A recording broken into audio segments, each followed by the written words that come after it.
What's up guys, welcome to Freedive Passion. Today I'm going to talk to you about something which has made a big difference to my diving, and that is dry RV training.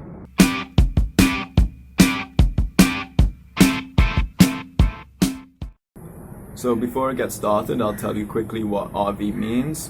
RV stands for residual volume, and your residual volume represents the amount of air that's left in your lungs after you've done a full, complete, forceful exhalation. So after you've breathed out all the air that you possibly can, there's still some air that's left in your lungs, and this is what's known as your residual volume. Now before we go any further with the video, I'm just going to give you one piece of advice. And that piece of advice is, no matter how deep the dive is, it's possible to do it in a completely calm, relaxed, enjoyable way. So if you notice that your diving is not feeling like that, then it simply means that there's some part of your training or skill level which is lacking, and you need to work on this detail until you're diving in a completely calm and relaxed way. This can be one of the most tricky but also one of the most rewarding aspects of freediving and training to get better in freediving, because you need a level of self-awareness and you need to be honest with yourself as well. Then you need to somehow figure out exactly what is causing your lack of relaxation, and then figure out how to get around this lack of relaxation. So you need to think of some sort of drill or exercise to start to get over whatever the problem is. Now, one thing which I see causes a lot of lack of relaxation for people, and for myself included, is being in your residual volume. So you need to think, in normal everyday life, a person is never within their residual volume.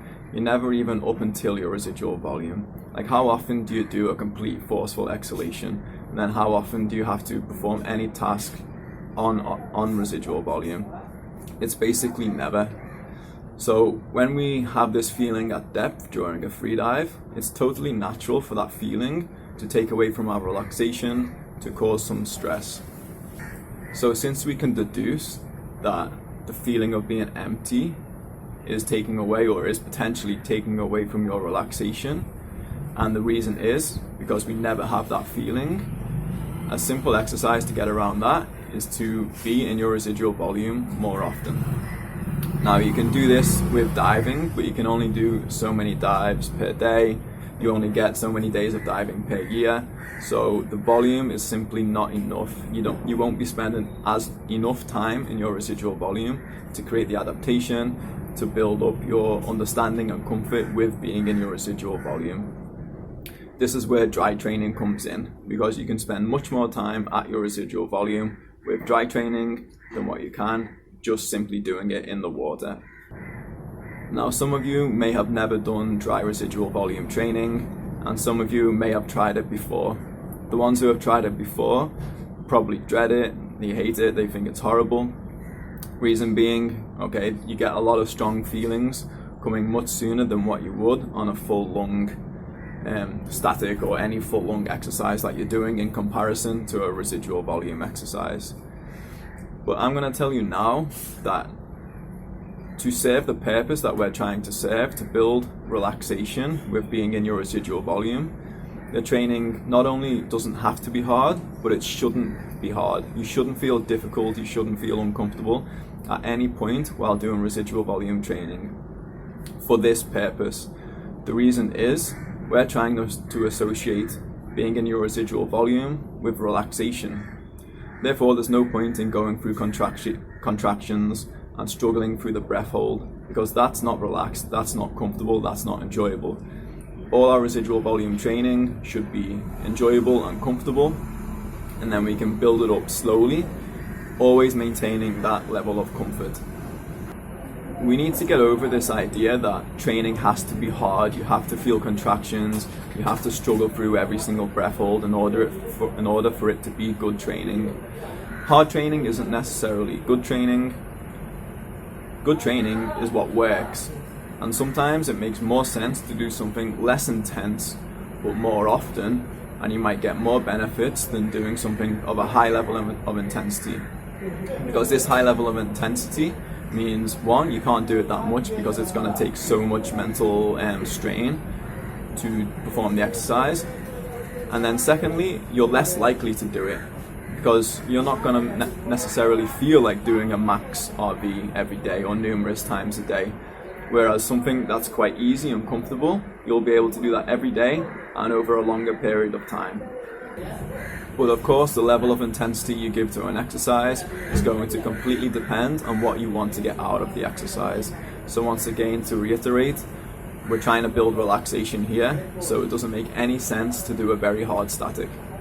The nice thing about doing these shorter, relatively easier statics is that you can do more of them. So for instance, when I'm doing my dry RV training, between each breath hold, I'll simply take one belly breath in, another complete exhale, and then I'll start the next static right away. And that's enough to flush out enough CO2 for me to be able to do another nice static. And then over a given period, I'm spending a lot longer in my residual volume than if I had to do a full breathe up again before my next static. So that's the theory behind it. Now I'm going to give you 3 of my favorite dry RV exercises. The first one I do during my pranayama in the morning. I'll be in a sitting position. If a sitting position isn't comfortable for you, it's perfectly fine to lie down. You simply do a belly breath, a complete exhale, then you'll hold the air with your glottis, relax the belly, and just go into a breath hold. As soon as you have a mild to medium urge to breathe, you perform another belly breath in, another complete exhale, and another static. And you can keep going this way for 5 to 10 minutes. You're focusing on keeping the glottis closed, keeping the belly relaxed, keeping the chest relaxed. As soon as any tension starts to creep in anywhere, then you can take your next belly breath, your next full exhale, and start your next static again.